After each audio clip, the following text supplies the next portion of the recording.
The first thing I think we should begin with is your lineage. Oh. There is a connection to Dominic Triano. Yes.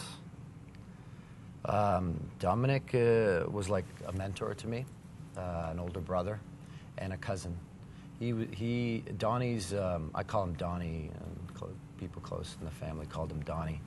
His mother and my grandmother were sisters, so I basically grew up as Donnie being this older figure in music. So this legendary Canadian guitarist, he was a member of the Guess Who. I mean, it's pretty cool to have somebody like that in the family. Hey, man, I couldn't have asked for anybody more, and it was a blessing. He kind of took me under his wing, taught me things, and always invited me out to shows. And I was really lucky to not only have a great musician to look up to, but a great guy. You know, people who knew him always said he was an incredible musician and an incredible guy.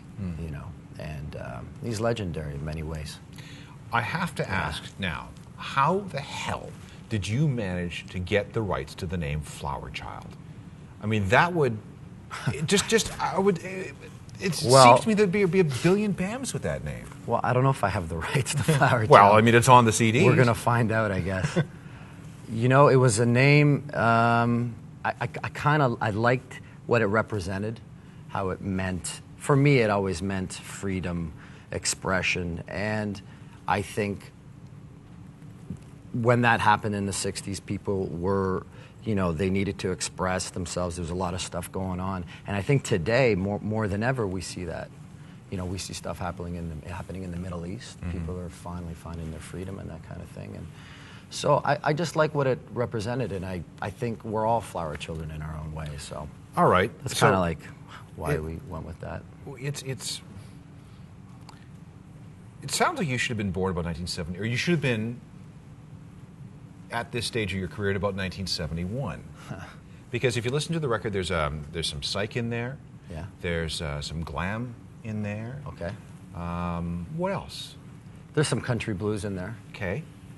Which would also fit around 1971. Yeah. I think there's some rock in there. You know, clearly there's some rock in there. I wanted to make a record that wasn't one particular thing. And when I had that conversation with people, they never really thought it was a good idea. So that's why, you know, I just needed a little bit of a mosaic, because I think I would have gotten tired making the record. So we went a little country blues. I guess we went a little glam.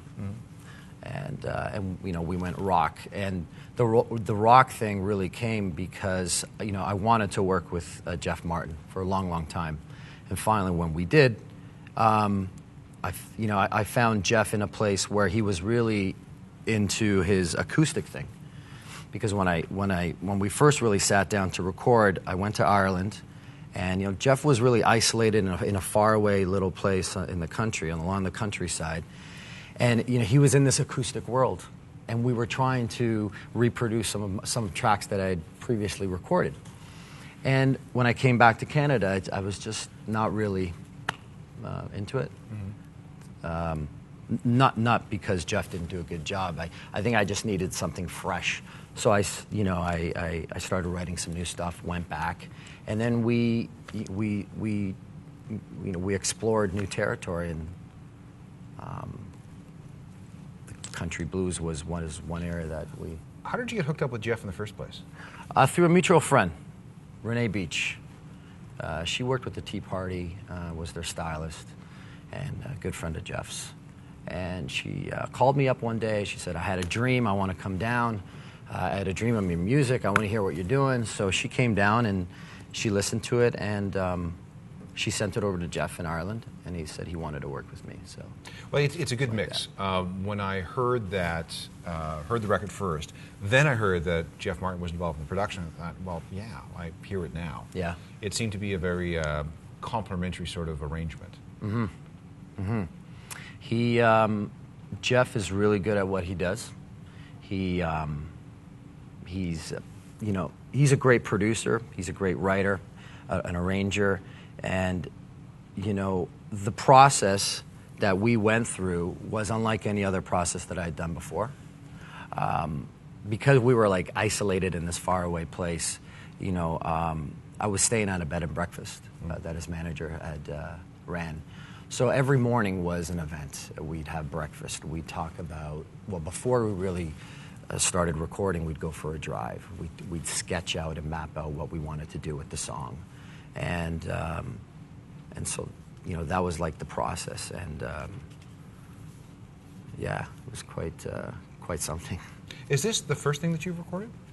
I recorded another record, another independent record under a different name, a different band name, and had some success at Canadian radio. Mm-hmm. And but this has come full circle for me because I guess I've always been a rock guy. Mm.